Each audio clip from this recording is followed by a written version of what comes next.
Welcome back to This is a Commander channel, where this is a Commander channel, and today I'm going to be talking about Commander, Tough Rules, and Cool Interactions, episode 86. Today's episode is going to take a look at something that I've covered many times, but it's such a deep well that there's still so much to cover, and that is state-based actions, or SBAs, to keep it short for the rest of this episode so I don't lose my mind. Specifically, I will be talking about what happens when multiple SBAs apply at the same time. So before we get into all the technical talk, let's just start with a couple of example scenarios for you to take a crack at and see if you can figure out the answers, and then we will get into the technical details as to what is really happening and why. You control a Kinsbell Border Guard, which is a creature that enters the battlefield with a +1/+1 counter on it for each other Kithkin you control, and then has a second ability that says, when Kinsbell Border Guard dies, create a 1/1 white Kithkin soldier creature token for each counter on it. So let's say in this situation you played it with two other Kithkin out, so it's a 1/1 with two +1/+1 counters on it, making it a 3/3. Your opponent then casts Black Sun Zenith, which is a sorcery for X black that says to put X -1/-1 counters on each creature.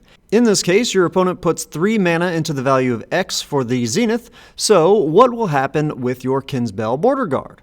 Will his second ability create any 1/1 creature tokens? If not, why? And if so, why and how many will it create?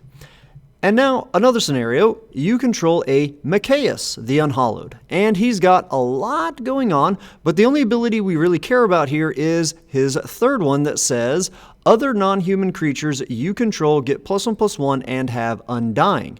And then we can see it has some reminder text for Undying. It says that when a creature with Undying dies, if it had no +1/+1 counters on it, return it to the battlefield under its owner's control with a +1/+1 counter on it. So let's copy the previous example, the previous scenario involving the Kinsbell Border Guard and Black Sun Zenith, but this time the value of X is going to be 4 because the Border Guard, not being a human, will get an additional +1/+1 from Mikaeus. What will happen? Same questions as before. Will the Border Guard create tokens? If so, why? How many will it make? If so, and then a new question is, will the Border Guard be returned to the battlefield from the graveyard via the Undying ability? Okay, so before I get into the answers for those, let's cover some things from the comprehensive rules, and then let's see if that helps you to figure out the answers to those scenarios before I just give the answers. So SBAs are covered in the comprehensive rules in section 704, and there is a whole lot in there, so let's just get to the ones that we actually care about for these two scenarios. CR 704.5F says that if a creature has toughness 0 or less, it's put into its owner's graveyard. Regeneration can't replace this event. And then we have CR 704.5Q, which says that if a permanent has both a +1/+1 counter and a -1/-1 counter on it, N +1/+1 and N -1/-1 counters are removed from it, where N is the smaller of the number of +1/+1 and -1/-1 counters on it. So if your creature with 5 +1/+1 counters on it gets 3 -1/-1 counters on it, the game will remove 3 of each and leave 2 +1/+1 counters.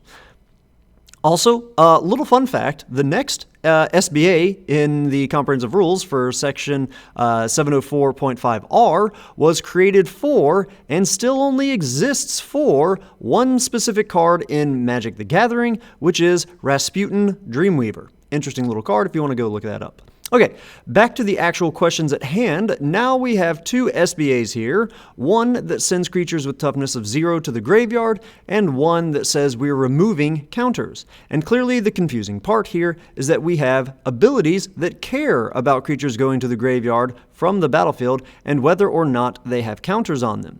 So some of you might be saying that this is handled similarly to many aspects of Magic, like with triggered abilities that trigger from the same game event, in that the controller of those abilities choose the order in which they go to the stack.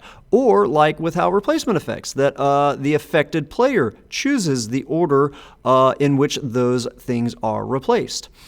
But that is actually not the case here, as we can see in Comprehensive Rules 704.3, which has a whole lot of text, but the important part is when it says, the game checks for any of the listed conditions for state-based actions, then performs all applicable state-based actions simultaneously as a single event. So in this case, you can't pick the order. But that is only part of the answer. We still have a problem. The border guard cares about dying with counters to make tokens, and the undying wants it to die with no +1/+1 counters in order to come back from the graveyard. But these SBAs are happening simultaneously. And that means that we need to keep looking even deeper into the comprehensive rules. We will find CR 704.8, and that says that if a state-based action results in a permanent leaving the battlefield at the same time other state-based actions were performed, that permanent's last known information is derived from the game state before any of those state-based actions were performed. So yes, the creature is going to the graveyard at the same exact time that they will have their counters removed, but now we know that the game will look back in time as to how the creature existed before it went to the graveyard for any triggered abilities that care about the qualities of the creature.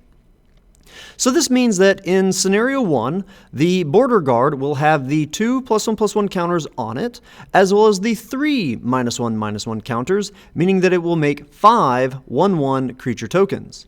And then in scenario 2, it will have gone to the graveyard with 3 +1/+1 counters on it, as well as the 4 -1/-1 counters, meaning that it will make 7 1/1 creature tokens, and sadly not come back via the Undying because it did still have a +1/+1 counter on it when it did die. And now we have bonus question time.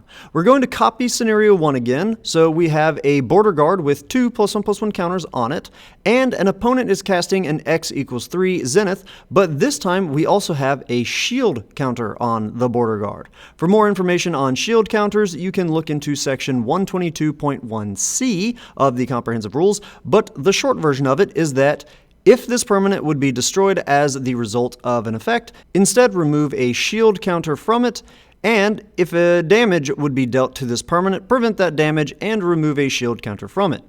So how would that change the scenario, if at all? To give you an idea what I'm looking for, there are 2 possible ways that this might or might not change the scenario that I'm thinking might confuse people. Or not.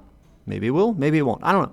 Anyhow, that's all I've got for today's episode. As always, I hope that all of you found this video to be entertaining at least, and I hope that a few of you have even maybe learned something about the crazy rules in this great game of Magic. Have a good one. Ta-ta.